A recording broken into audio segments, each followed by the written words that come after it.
तुम्ही नाराज आहात? मी नाराज म्हणजे असणार ना हो. मराठा आरक्षण जीआरवरनं भुजबळ नाराज, मंत्रिमंडळाला विश्वासात न घेता उपसमितीचा निर्णय. न्यूज 18 लोकमतला दिलेल्या विशेष मुलाखतीत भुजबळांचं वक्तव्य.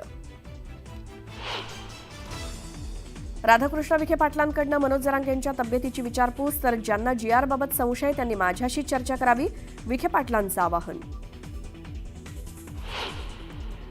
सरकारनं काढलेला जीआर सगळ्यांना गंडवणारा, दोन्ही उपमुख्यमंत्र्यांनाही कळलं नाही, प्रकाश आंबेडकरांचा भाजपवरती हल्लाबोल. दक्षिण मुंबईत आंदोलनाला परवानगी देऊ नये, जरांगेंच्या आंदोलनानंतर मिलिंद देवरांचं मुख्यमंत्र्यांना पत्र, तर टीकेनंतर पत्र हे मुंबईत आंदोलन बंद करण्यासाठी नव्हतं असं म्हणत देवरांचा युटर्न. आणि कर्जतमधील टाउनशिपच्या जाहिरातीवरनं वाद, धर्माच्या आधारावरती टाउनशिप असल्याचा आरोप, तर मानवाधिकार आयोगानं सरकारकडे अहवाल मागितला. सरकारमधीलच काही जण फडणवीसांना अडचणीत आणण्याचे प्रयत्न करत असल्याचा दावा संजय राऊतांनी केला, तर शिंदेंनीच मराठा आंदोलकांना रसद पुरवल्याचा आरोप राऊतांनी केला.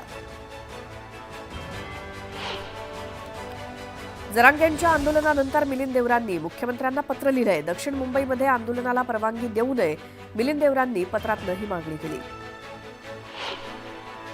पिंपरी चिंचवडमध्ये शिवसेना उद्धव बाळासाहेब ठाकरे पक्षाला मोठा धक्का बसण्याची शक्यता निर्माण झाली आहे. कारण पार्थ पवार यांनी शिवसेना उद्धव बाळासाहेब ठाकरे गटाचे शहराध्यक्ष संजोग वाघेरे यांच्या निवासस्थानी जाऊन त्यांच्यासोबत स्नेहभोजन केल्यामुळे राजकीय वर्तुळामध्ये चर्चेला उधाण आलंय.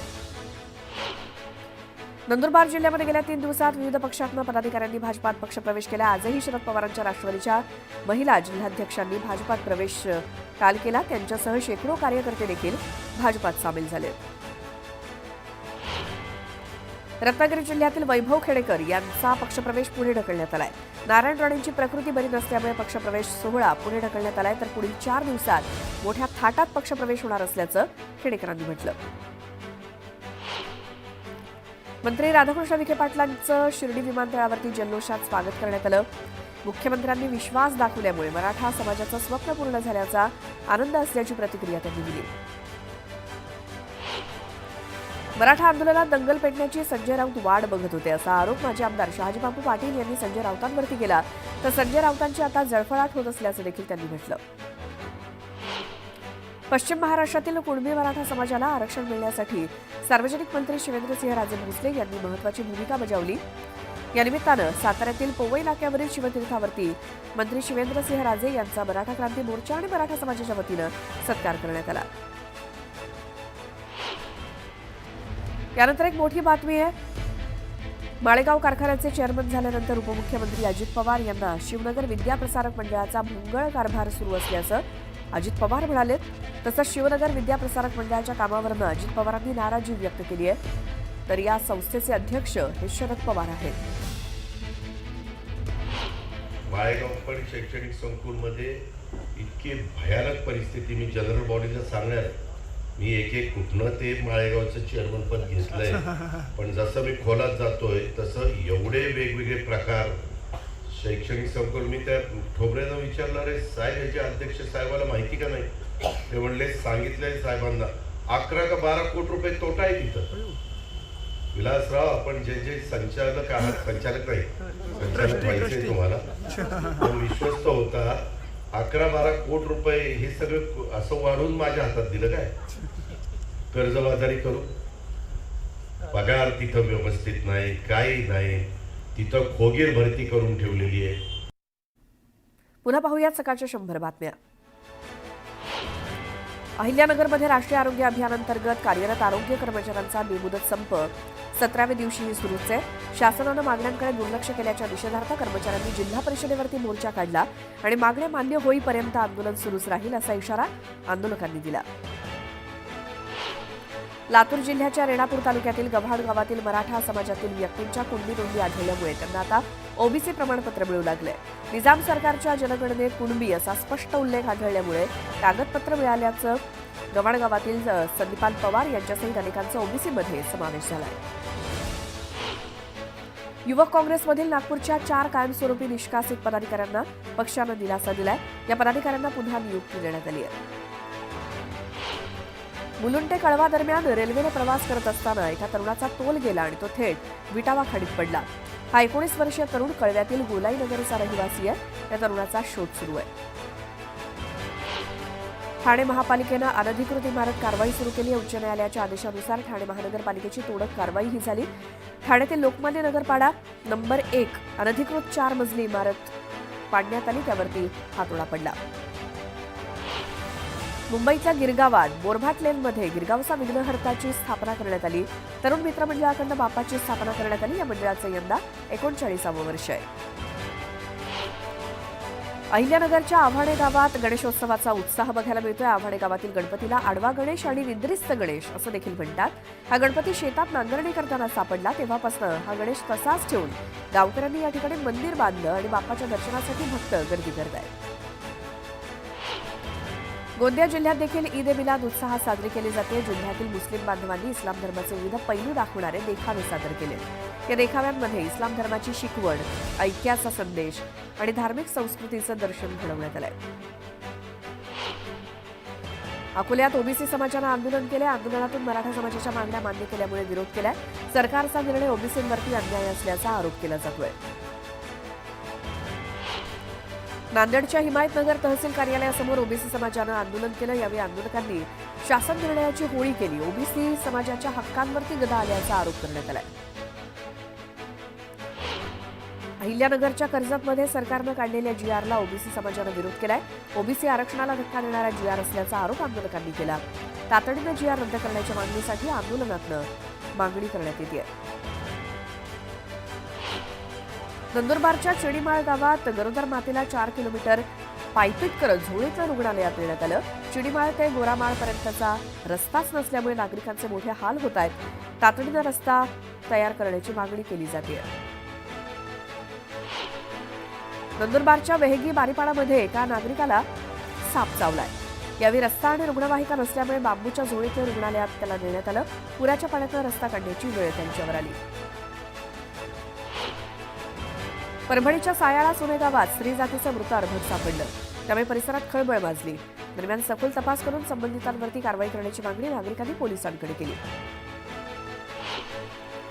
चोपड्यात मुख्यमंत्री समृद्ध पंचायत राज अभियानांतर्गत कार्यशाळेचं आयोजन करण्यात आलं होतं. यावेळी आमदार चंद्रकांत सोनवणे यांनी सरपंच आणि उपसरपंच यांना मार्गदर्शन केलं. चोपडा बसस्थानक राज्यामध्ये प्रथम क्रमांकानं येऊ शकतं, तर आपली ग्रामपंचायत राज्यात का प्रथम येऊ शकत नाही असं ते म्हणाले.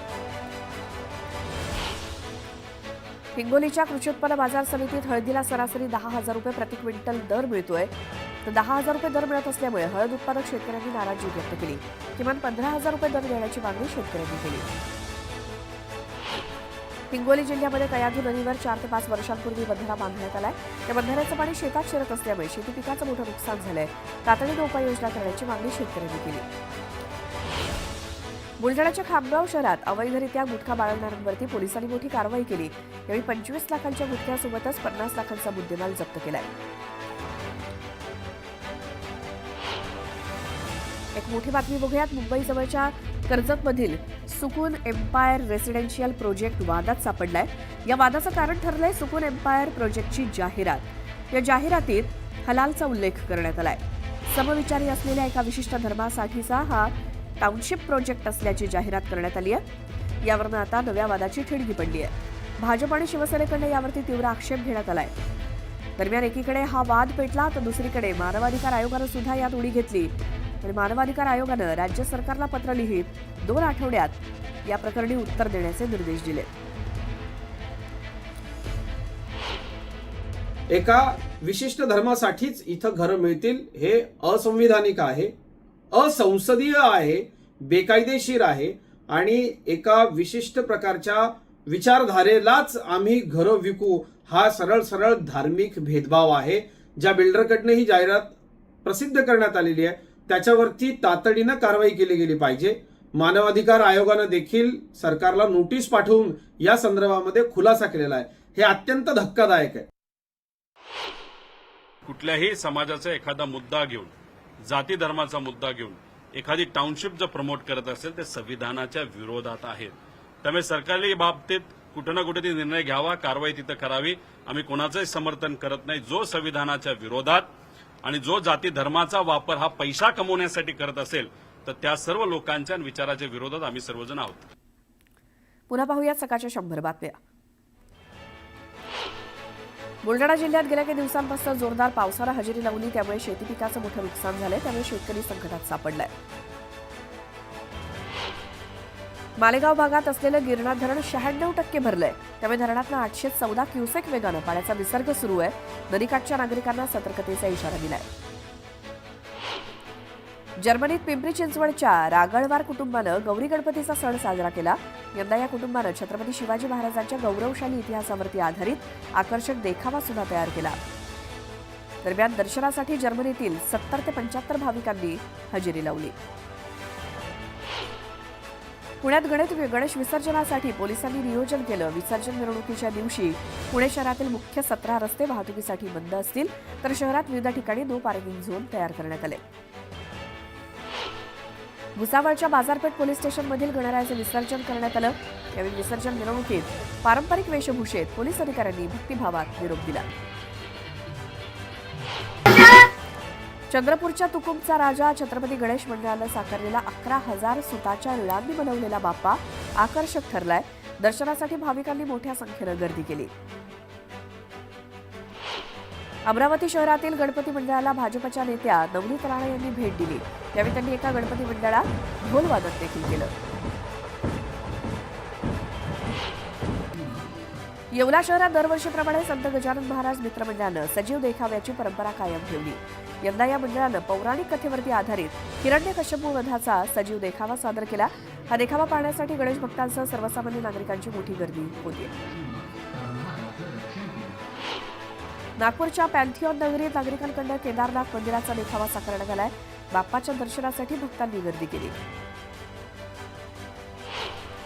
गणेश विसर्जनाच्या पार्श्वभूमीवर सातारा पोलिसांनी कराडमध्ये रूट मार्च काढला. यावेळी पोलिसांनी मॉकड्रिल केली. दंगा काबू नियंत्रण, अश्रुधुराचा मारा करून जमाव नियंत्रित करण्याचं प्रात्यक्षिक पोलिसांकडून सादर करण्यात आलं. सिंधुदुर्ग आणि कोल्हापूरला जोडणारा तळेरे गगनबावडा राष्ट्रीय महामार्ग 12 सप्टेंबरपर्यंत वाहतुकीसाठी बंद ठेवण्यात आलाय. गगनबावडा घाटात मोठ्या प्रमाणात दरड कोसळल्यामुळे हा घाट वाहतुकीसाठी बंद झालाय. इथली दरड हटवण्याचं काम सध्या थांबवण्यात आलं असून उद्या सकाळपासून पुन्हा काम सुरू होईल.